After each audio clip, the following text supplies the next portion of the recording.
Today we will discuss about chemical properties metal and non-metals।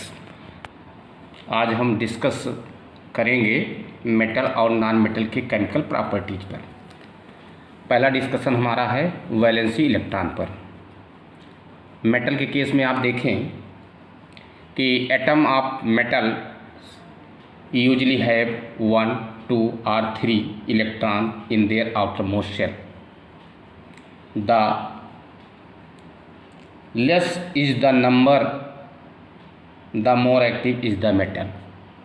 जैसे आप देखें sodium हमने लिया, मैग्नीशियम लिया, एल्यूमिनियम लिया, एटॉमिक नंबर 11, 12, 13, 281, 282, 283। तो वैलेंस इलेक्ट्रॉन कौन हुए इनके? सोडियम का 1 हुआ, मैग्नीशियम का 2 हुआ, एल्युमिनियम का 3 हुआ। अब इसमें ये कहा गया कि the less is the number the more active is the metal. तो आप देखें सोडियम के वैलेंसी इलेक्ट्रॉन 1 है, मैग्नीशियम का 2 है, एल्युमिनियम का 3 है। तो सबसे ज़्यादा लेस नंबर किसका है वैलेंसी इलेक्ट्रॉन का? सोडियम का है। तो मोर एक्टिव मेटल कौन होगा इसमें? सोडियम होगा। जिस मेटल की वैलेंसी इलेक्ट्रॉन सबसे लेस होगी वो मेटल सबसे ज़्यादा एक्टिव मेटल्स बोला जाएगा। दोबारा समझें कि atoms of metals usually have 1, 2 और 3। मेटल्स जो होते हैं वो अपने वैलेंसी इलेक्ट्रॉन में कितने इलेक्ट्रॉन रख सकते हैं? 1, 2 और 3 in their outer most shell. The less is the number the more active is the metal. जिस मेटल की वैलेंसी इलेक्ट्रॉन सबसे लेस होगा वो मेटल सबसे एक्टिव होगा। अगर हम नॉन मेटल की बात करें तो non metal usually have 5, 6 or 7 electron in their outer most shell.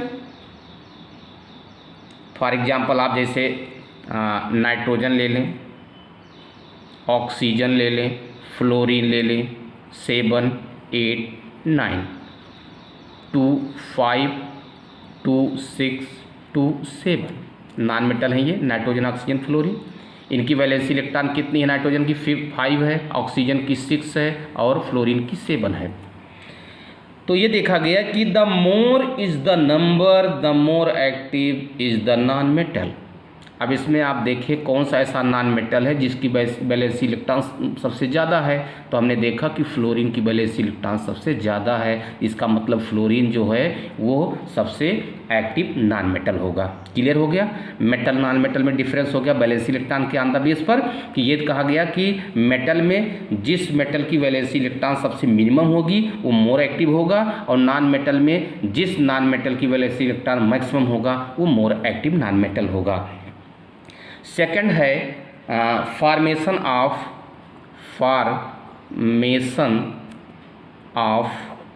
Ions. Formation of ions. Metals form positive ion by loss of electron, they are electropositive. The number of electron loss is the valency of the metal. ये कह रहे हैं बेटा जो metals होते हैं वो क्या करते हैं, जैसे सोडियम क्या बेटा मेटल है। अब आप देखें इसके पास 11 इसका एटॉमिक नंबर है, प्रोटॉन इलेक्ट्रॉन 11 है इसके, 281। अब ये कहते हैं कि मेटल जो होते हैं वो अपने वैलेंसी इलेक्ट्रॉन को क्या करते हैं? लूज करते हैं। तो जब इसने अपने वैलेंसी इलेक्ट्रॉन को लूज कर दिया तो क्या बनाया? ये बनाया पॉजिटिव आयन बना दिया। वैलेंसी इलेक्ट्रॉन को ये लूज करके क्या बनाता है? पॉजिटिव आयन बनाता है, और इस कारण ये इलेक्ट्रोपॉजिटिव बोले गए। अब हम अगर नॉन मेटल की बात करें तो नॉन मेटल फॉर्म करते हैं नेगेटिव आयन। फॉर एग्जाम्पल जैसे फ्लोरीन है, इसने आप देखिए इसका 9 होता है एटॉमिक नंबर, आउटर मोस्ट में 2 7 होता है, 7 होता है। अब ये अपना ऑक्टेट पूरा करने के लिए एक इलेक्ट्रॉन क्या करेगा, ये एक्सेप्ट करेगा, एक इलेक्ट्रॉन ये एक्सेप्ट करके क्या बनाएगा, फ्लोराइड आयन बना लिया। तो हम कह सकते हैं कि जो नॉन मेटल होते हैं ये फॉर्म करते हैं क्या, निगेटिव आयन। इनके केस में क्या होता है कि इलेक्ट्रॉन गेन होता है, और इनके केस में क्या होता है, इलेक्ट्रॉन का लॉस होता है। ये इलेक्ट्रोपॉजिटिव बोलेंगे, ये इलेक्ट्रोनिगेटिव बोलेंगे। तो कह सकते हैं कि the number of electron gain is the valency of non metal. Non metal में क्या होता है, इलेक्ट्रॉन गेन होते हैं, और मेटल में क्या होते हैं, इलेक्ट्रॉन को लॉस होता है। अब हम थर्ड टॉपिक की चर्चा करेंगे, डिस्चार्ज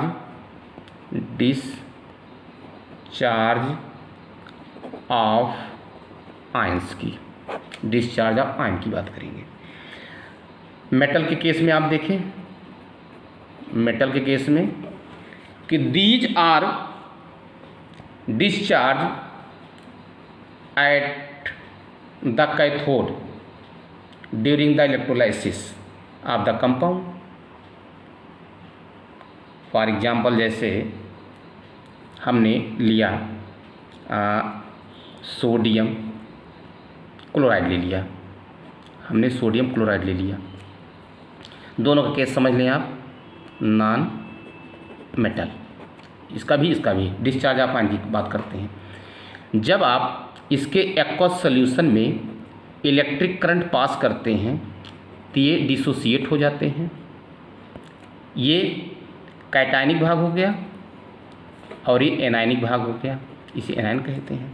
जो कैटायनिक भाग होगा, ये कैटायनिक भाग है। कैटायनिक भाग जो होता है इसका क्या होता है बेटा, रिडक्शन होता है, और जो एनायनिक भाग होता है इसका क्या होता है, ऑक्सीडेशन होता है। तो आप देखें ये किस इलेक्ट्रोड पर होगा, तो हम कह सकते हैं कि कैथोड पर होगा। ये किस पर होगा, तो हम कह सकते हैं एनोड पर होगा।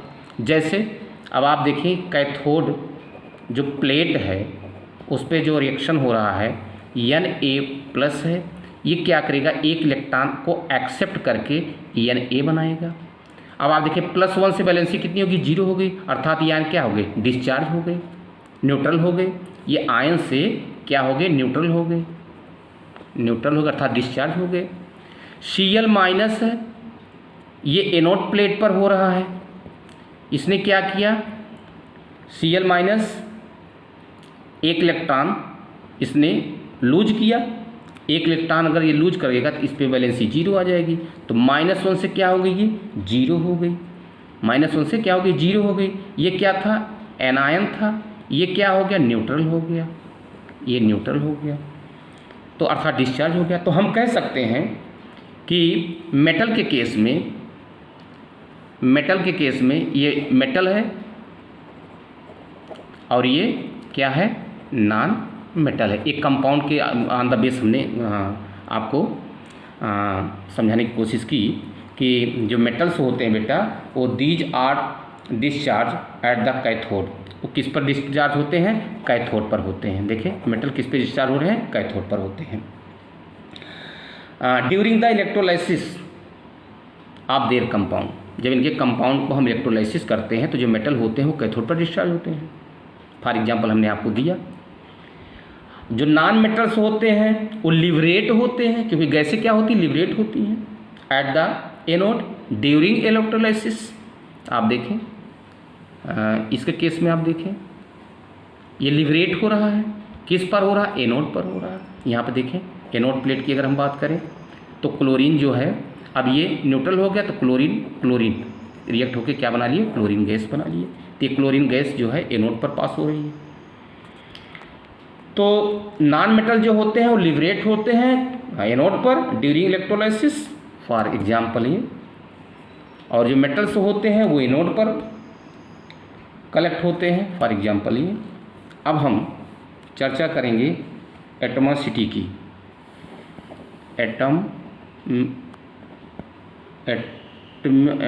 एटॉमिसिटी क्या है बेटा, एटॉमिसिटी की बात करते हैं। सबसे पहले हम मेटल की चर्चा करें।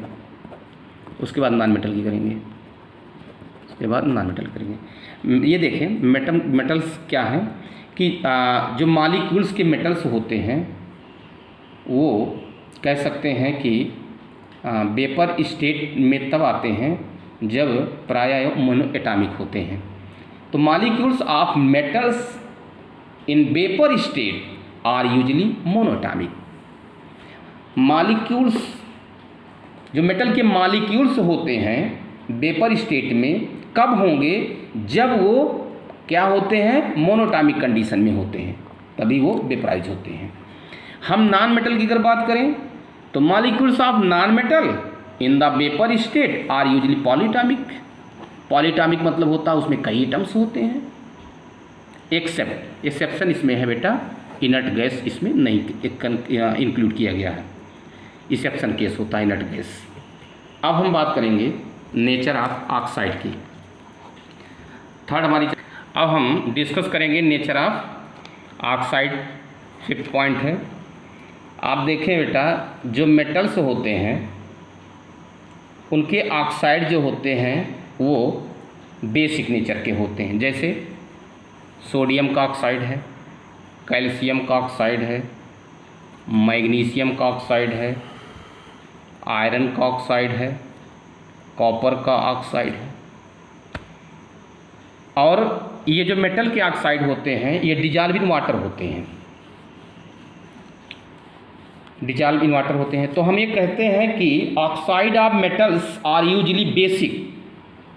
जो मेटल के ऑक्साइड होते हैं वो क्या होते हैं, बेसिक होते हैं। ये सारे ऑक्साइड क्या है बेटा, बेसिक होते हैं। Soluble basic oxide dissolve in water, ये वाटर में घुलनशील होते हैं। फॉर एग्जांपल जैसे सोडियम का ऑक्साइड ले लें, H2O से रिएक्ट करा दें, क्या बन गया आपका, सोडियम हाइड्रोक्साइड बन गया। कैल्शियम ऑक्साइड ले लें, वाटर से रिएक्ट करा दें, क्या बन गया, कैल्शियम हाइड्रोक्साइड बन गया। तो बेसिक कौन होते हैं, जिसमें OH प्रेजेंट होता है। अगर आप इसे तोड़ेंगे तो ये Na+ में टूटेगा, OH- में टूटेगा, मीन्स बेसिक है। ये Ca++ में टूटेगा, ये 2OH- में टूटेगा, मीन्स बेसिक है। तो ऑक्साइड के जो मेटल्स होते हैं यूजुअली बेसिक होते हैं। सॉल्युबल जो होते हैं ये देखा गया कि बेसिक ऑक्साइड जो होते हैं डिजॉल्व इन वाटर होते हैं और फॉर्म क्या करते हैं, एल्कालाइन सॉल्यूशन। ये क्या बनाते हैं, जब ये वाटर में डिजॉल्व हो जाते हैं तो इसे हम क्या कहते हैं, एल्कालाइन सॉल्यूशन बोलते हैं। इसे क्या बोलते हैं बेटा, एल्कालाइन सॉल्यूशन बोलते हैं। दूसरा कंडीशन ये होता है बेटा कि जो मेटालिक ऑक्साइड होते हैं इलेक्ट्रोवायलेंट होते हैं, इलेक्ट्रोवायलेंट होते हैं। मेन प्रॉपर्टी जिनकी क्या निकल के आई कि जो मेटल के ऑक्साइड होते हैं इलेक्ट्रोवायलेंट होते हैं। जैसे आप देखिए फॉर एग्जांपल हमने कैल्शियम ऑक्साइड का ले लिया, इलेक्ट्रोवायलेंट कैसे होते हैं। इलेक्ट्रोवायलेंट बेटा हम उन्हें कहते हैं जिसमें क्या होता है कि एक एटम दूसरे एटम को अपना इलेक्ट्रॉन क्या करता है, ट्रांसफ़र करता है। जैसे कैल्शियम का 2882 20 होता है ना, 2882 होता है। ऑक्सीजन का देखें तो 26 होता है क्योंकि इसका 8 होता है, एटॉमिक नंबर इसका 8 है, इसका एटॉमिक नंबर जो है एटॉमिक नंबर इसका कितना है 20 है, इसका 8 है। तो इसके आउटर मोस्ट में 2 है, इसके आउटर मोस्ट में 6 है। ये क्या करेगा, अपना 2 इलेक्ट्रॉन लूज करेगा, तो कैल्शियम पे 2 पॉजिटिव चार्ज आ जाएगा, 288 अपना ऑक्टेट पूरा कर लिया। ऑक्सीजन क्या करता है, ये ऑक्सीजन 2 इलेक्ट्रॉन एक्सेप्ट करके अपना ऑक्टेट पूरा कर लेता है। तो इसने जो इलेक्ट्रॉन इसको दिया अपना 2 इलेक्ट्रॉन ये क्या करता है, इसको दे देता है। तो 2 इलेक्ट्रॉन ये एक्सेप्ट कर लिया, अब इसके पास भी हो गया 288 हो गया। अब इनके बीच जो होता है बेटा इलेक्ट्रोस्टैटिक फोर्स आ जाता है, इलेक्ट्रोस्टैटिक फोर्स ऑफ अट्रैक्शन। इनके बीच जो फोर्स ऑफ अट्रैक्शन होता है उसे क्या कहते हैं, इलेक्ट्रोस्टैटिक कहते हैं। इलेक्ट्रोस्टैटिक फोर्स ऑफ अट्रैक्शन होता है। अब आप देखें Ca+ हो गया और O पे डबल- हो गया, ये हो गया इलेक्ट्रोवायलेंट। आप देखें इन्होंने क्या किया, अपना इलेक्ट्रॉन डोनेट किया तो इन पे पॉजिटिव चार्ज आ गया। ऑक्सीजन नॉन मेटल था, इसने इलेक्ट्रॉन को क्या किया, एक्सेप्ट किया, इस पर कौन सा चार्ज आ गया, निगेटिव चार्ज आ गया। तो इन्हें हम कहते हैं, इनके भी जो फोर्स ऑफ अट्रैक्शन होता है उसे ही इलेक्ट्रोस्टैटिक फोर्स बोलते हैं, और इस तरह के बॉन्ड को हम इलेक्ट्रोवायलेंट बॉन्ड बोलते हैं। ठीक है। अब बेटा ये भी देखा गया है कि मेटल के जो ऑक्साइड होते हैं एम्फोटेरिक नेचर के भी होते हैं, एम्फोटेरिक नेचर होता है। जैसे Al2O3 ले लें, लेड का ऑक्साइड ले लें, जिंक का ऑक्साइड ले लें। एम्फोटेरिक नेचर का मतलब होता है कि ये बेटा एसिड से भी रिएक्ट होते हैं और बेस से रिएक्ट होते हैं। जैसे Al2O3 × 6HCl, ये क्या बनाया 2AlCl3 बनाया प्लस 3H2 बनाया। Al2O3 रिएक्ट होता है सोडियम हाइड्रोक्साइड से, तो ये बनाया 2NaAlO2 plus H2।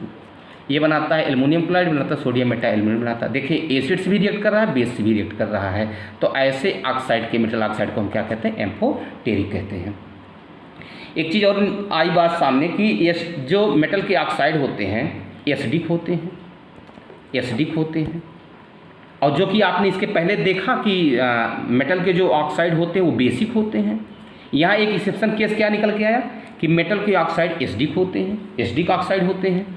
For example आप देखिए जैसे क्रोमियम ट्राईऑक्साइड है, इसे हम क्रोमियम ट्राईऑक्साइड को एसिडिक एनहाइड्राइड भी कहते हैं, एसिडिक एनहाइड्राइड भी कहते हैं।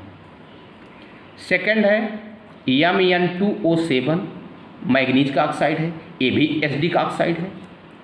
तो कैसे प्रूव हुआ, तो सबसे पहले अगर हम क्रोमियम ऑक्साइड की बात करें तो क्रोमियम के जो ऑक्साइड होते हैं इन पर जो ऑक्सीडेशन नंबर होता है वो कितना होता, +6 होता है, +6 होता है। इन पर कोई भी न्यूक्लियोफिलिक क्या होगा, न्यूक्लियोफिलिक मतलब होता है कि ऐसा एटम या ग्रुप जो उसके पास लोन पेयर ऑफ इलेक्ट्रॉन होता है। तो अगला जो अर्थात ये इलेक्ट्रॉन इफिशियंसी वाले होते हैं और जब किसी पे अटैक करते हैं तो डिफिशियंसी वाले होते हैं, तो उनको अपना इलेक्ट्रॉन, ये अपना इलेक्ट्रॉन उनको देकर इनके साथ बॉन्ड का फॉर्मेशन कर लेते हैं, उसी को हम न्यूक्लियोफिलिक कहते हैं। ये इलेक्ट्रॉन डोनर होते हैं एक तरह से।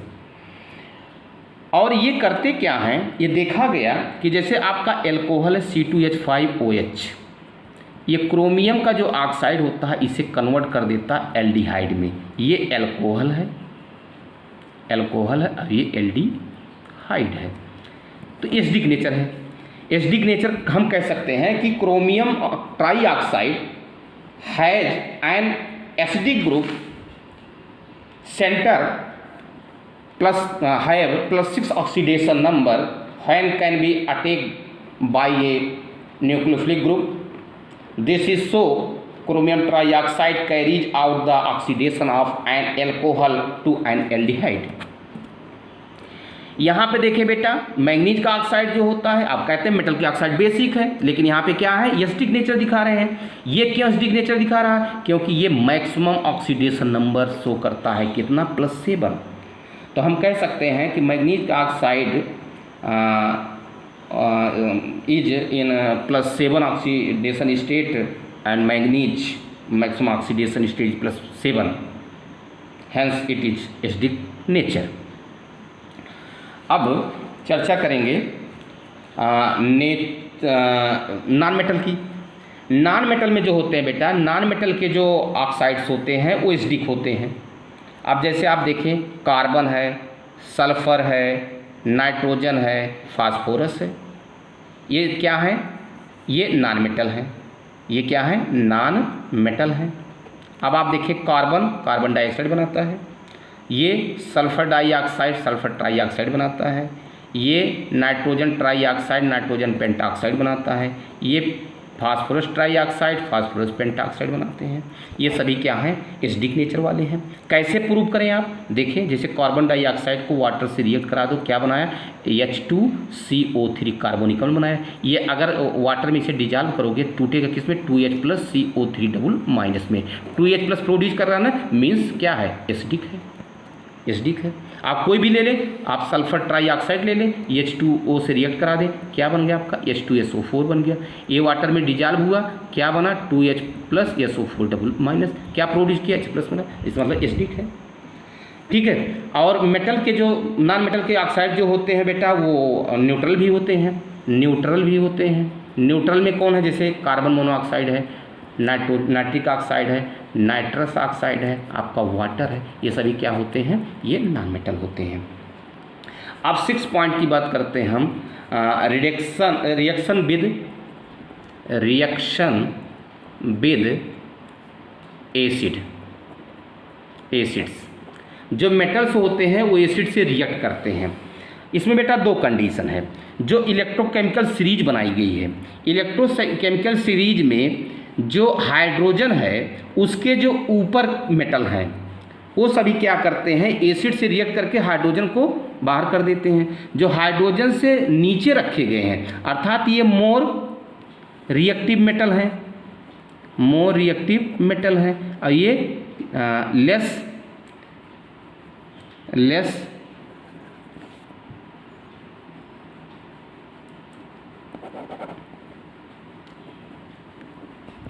रिएक्टिव मेटल है, जैसे copper, silver, mercury, gold, platinum. यहाँ पे देखें तो सोडियम है, पोटेशियम है, बेरियम है, मैग्नीशियम है, एल्युमिनियम, ये सब आते हैं। तो देखिए बेटा, रिएक्शन में हमने कहा कि इलेक्ट्रोकेमिकल सीरीज में जो हाइड्रोजन के ऊपर मेटल हैं वो एसिड से क्रिया करेंगे। जैसे आपने मान लीजिए कि मैग्नीशियम हमने ले लिया, ये हाइड्रोक्लोरिक अम्ल से क्रिया करता है तो क्या बना है, MgCl2 बना है, हाइड्रोजन गैस बना दिया। इसका मतलब ये सीरीज में कहाँ था, हाइड्रोजन से ऊपर था। लेकिन जब कॉपर का रिएक्शन हुआ 2HCl से, इसने ये रिएक्शन को शो नहीं किया क्योंकि ये लेस रिएक्टिव वाला था, लेस रिएक्टिव था। और अगर हम नॉन मेटल की बात करें तो नॉन मेटल जो होते हैं do not react with acid. Non metal जो होते हैं do not react with acid होते हैं। अब हम 7 पॉइंट पर आ गए हैं, नेचर ऑफ क्लोराइड्स की बात करते हैं। सबसे पहले मेटल। देखिए बेटा, जो मेटालिक क्लोराइड्स होते हैं, फॉर एग्जांपल जैसे आप MgCl2 ले लो, आप CuCl2 ले लो, आप सोडियम क्लोराइड ले सकते हो, NaCl ले सकते हो, ये सभी मेटालिक क्लोराइड्स होते हैं। दे आर इलेक्ट्रोलाइट्स, ये इलेक्ट्रोलाइट्स हैं। When electricity is passed through fused or aqueous solution of metallic chloride, metal are discharged at the cathode and non-metal discharged at the anode. For example, आप NaCl का अगर लें तो आप देखें, या MgCl2 का ले लें, MgCl2 का ले लें, ये फ्यूज कंडीशन में हो अथवा ये इनका एक्वस सोल्यूशन हो, आप क्या करें, इलेक्ट्रिक करंट पास करेंगे तो ये डिसोसिएट होंगे, Mg प्लस में 2Cl माइनस में होंगे। ये आप देखिए बेटा पॉजिटिव वाला है भाग, तो पॉजिटिव वाला भाग कहाँ जाएगा, कैथोड पर जाएगा। कैथोड पर कौन सा रिएक्शन होता है, हम कहते हैं रिडक्शन होता है, रिडक्शन होता है। ये एनायनिक पार्ट होता है, ये किस प्लेट पे जाएगा, हम कहेंगे एनोड पर जाएगा। एनोड पर जाएगा तो कौन सा रिएक्शन होगा, हम कहेंगे ऑक्सीडेशन होगा, ऑक्सीडेशन होगा, क्या होगा, ऑक्सीडेशन होगा। फॉर एग्जांपल देखें, अगर हम इसकी बात करें तो Mg2 इलेक्ट्रॉन क्या करेगा, एक्सेप्ट करेगा, Mg के रूप में डिपॉजिट होगा किस पर, कैथोड पर। अगर हम इसकी बात करें तो Cl माइनस क्या करेगा, एक इलेक्ट्रॉन को लॉज करेगा और ये क्या बनाएगा, Cl बनाएगा। किस पे जाएगा, ये एनोड पर जाएगा। अब ये क्लोरीन दोनों परमाणु रिएक्ट करके क्लोरीन गैस बनाएंगे जो ये एनोड पर पास हो जाएगी। तो आप देखा कि यहाँ पे जो मेटल की बात करते हैं, जो मेटालिक क्लोराइड होते हैं वो क्या होते हैं, ये इलेक्ट्रोवैलेंट भी होते हैं। आप देखिए इलेक्ट्रोवैलेंट होते हैं। इलेक्ट्रोवैलेंट में जैसे आप देखें मैग्नीशियम है और क्लोरीन है, 282 है, 287 है, ये इलेक्ट्रॉन डोनर है, इसने क्या किया, अब आप देखें इसके पास Cl की वैलेंसी 1 है, तो एक इलेक्ट्रॉन इसने क्या किया, इसका ये एक्सेप्ट कर लिया तो -1 चार्ज आ गया। दूसरा इलेक्ट्रॉन इसने इसको दे दिया, इस पर -1 चार्ज आ गया। तो आप देखिए Mg पर कौन सा चार्ज आ गया, +2 चार्ज आ गया, Cl पे -2 चार्ज आ गया। अब इनके बीच जो आप देखेंगे, इनके बीच जो फोर्स ऑफ अट्रैक्शन होता है वो क्या होता है बेटा, स्टैटिक फोर्स ऑफ अट्रैक्शन होता है। तो हम कह सकते हैं कि metallic chlorides are electro valent compound, करेंगे आयनिक कंपाउंड्स होते हैं। They are electrolytes when electricity is pass through fuse or aqueous solution of metallic chlorides, metal are discharge at the cathode and non metal at the anode. अगर हम non metal की बात करें, अभी हमने कहा कि जो नॉन मेटल इसमें कौन सा है, ये है, ये नॉन मेटल है। तो जो नॉन मेटल के क्लोराइड होते हैं ये कोवैलेंटी नेचर के होते हैं। आर नॉन इलेक्ट्रोलाइट, ये इलेक्ट्रोलाइट नहीं होते हैं। अब जैसे नॉन मेटल, एक हमने यहाँ पे समरी दी आपको। अब हम थोड़ा सा हट के आते हैं नॉन मेटल की तरफ। तो नॉन मेटलिक जो क्लोराइड होते हैं आर कोवैलेंटी होते हैं। जैसे आप देखें CCl4 है, आप देखें HCl है, ये कोवैलेंटी कंपाउंड होते हैं। कोवैलेंटी कंपाउंड का मतलब होता है कि बेटा 2 एटम्स होते हैं, 2 or more एटम्स हैं, उनके बीच क्या होता है, इलेक्ट्रॉन का शेयर होता है। जैसे कार्बन है, क्लोरीन है, क्लोरीन है, क्लोरीन है, क्लोरीन है, ये कार्बन है। आप जानते हैं carbon atomic number 6, valency electron कितने हैं, 4 हैं, 4 हो गए। क्लोरीन का कितना है, देखें 2 8 7 है। तो इसके पास कितने, 2 4 2 6 1 7। इधर देखें 2 4 2 6 1 7, 2 4 2 6 1 7। इधर देखें 2 2 4 2 6 1 7। अब ये क्या करते हैं, कार्बन अपना एक इलेक्ट्रॉन इनको देगा, ये कार्बन अपना एक इलेक्ट्रॉन लेगा। कार्बन अपना इलेक्ट्रॉन इनको देगा तो इनका एक इलेक्ट्रॉन लेगा। कार्बन अपना इलेक्ट्रॉन अगर इनको देगा तो इनका इलेक्ट्रॉन लेगा। इसी तरह ये कार्बन अगर अपना इलेक्ट्रॉन दे रहा है तो इनका इलेक्ट्रॉन ले रहा है। तो इनके बीच देखिए ये कोवैलेंट बॉन्ड आ गया, ये कोवैलेंट बॉन्ड आ गया, ये कोवैलेंट बॉन्ड आ गया। तो हम कह सकते हैं कि जो नॉन मेटालिक क्लोराइड्स होते हैं बेटा, वो क्या होते हैं, कोवैलेंटी नेचर के होते हैं, ये इलेक्ट्रोलाइट नहीं होते हैं। फॉर एग्जांपल में जैसे हमने आपको कार्बन टेट्रा क्लोराइड का दिया, CCl4 का। अब 8 पॉइंट है हमारा ऑक्सीडाइजिंग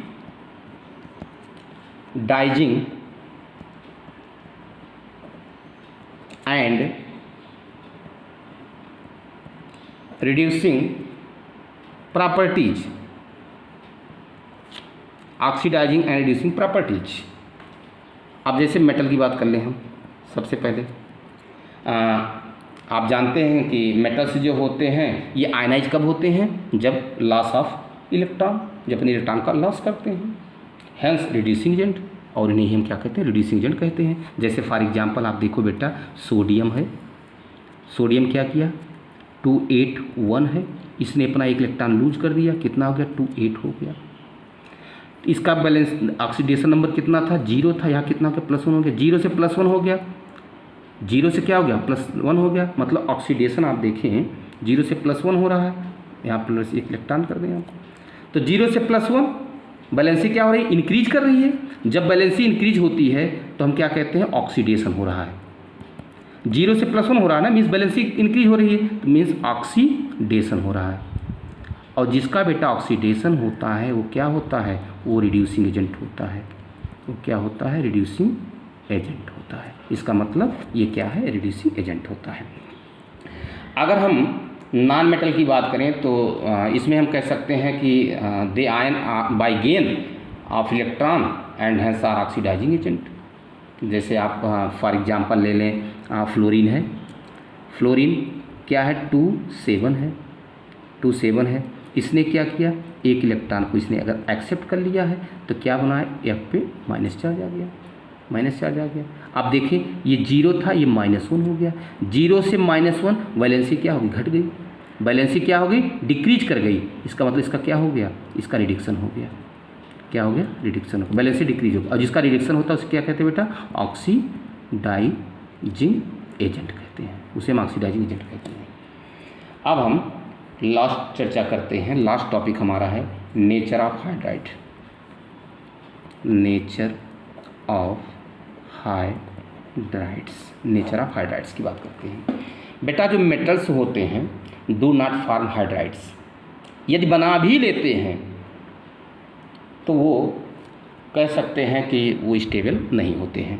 जैसे metal do not form hydrides metal do not form hydrides, if they form, ये बना भी लेते हैं, they are not very stable, वो स्टेबल, बहुत स्टेबल नहीं होते हैं, जैसे सोडियम हाइड्राइड, कैल्शियम हाइड्राइड, ये बना तो लेते हैं, ये मेटल हाइड्राइड बना रहे हैं, पर स्टेबल नहीं होते हैं।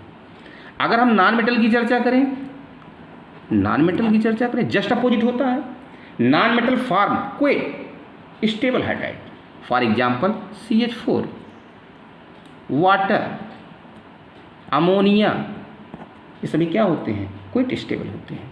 That's all. पढ़ाई करें, मेहनत करें।